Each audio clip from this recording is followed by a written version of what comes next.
At a ballot box site in East Vancouver, the vigilant eyes of Jennifer Whitaker are ready for anything. I really cared about what happened yesterday and wanted to help protect democracy. Investigators are looking for whoever set fire to hundreds of ballots at this East Vancouver Dropbox location early Monday morning.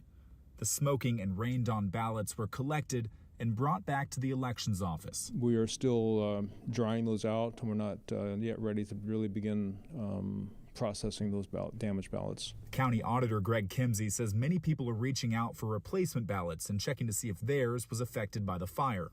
The county replaced the burnt ballot box, and Whitaker is now one of the contracted workers that Clark County has hired to watch all 22 of its ballot box locations through Election Day. It made me think that they take this very seriously, that it wasn't just like, oh, well, that happens. They literally immediately decided to protect the ballots. She says election officials told her what to look out for and who to call.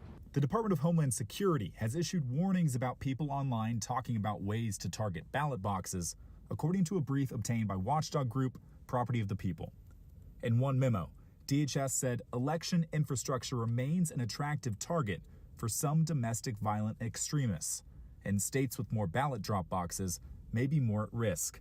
For her part, Whitaker says she commends Clark County for adding ballot box watchers around the clock for the next week just to make sure people feel their votes are secure. It puts value. It puts value to absolutely every single voice.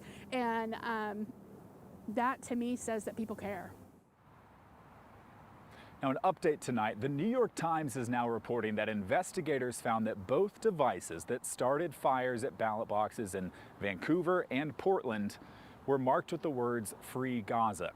The Times cite anonymous law enforcement officials who say they don't know if any suspect is pro-Palestinian or using that language to create discord in this situation. Now, the DHS brief that we showed you just moments ago includes an interesting section as well that says in monitoring the online chat, they have found domestic violent extremists have been talking online about masquerading as ideological opponents in Antifa when committing any attacks on ballot boxes. All of this taken into consideration is why when we've talked to law enforcement sources on the record, they have not been able to share any motive behind this, nor these anonymous sources in the New York Times article as well.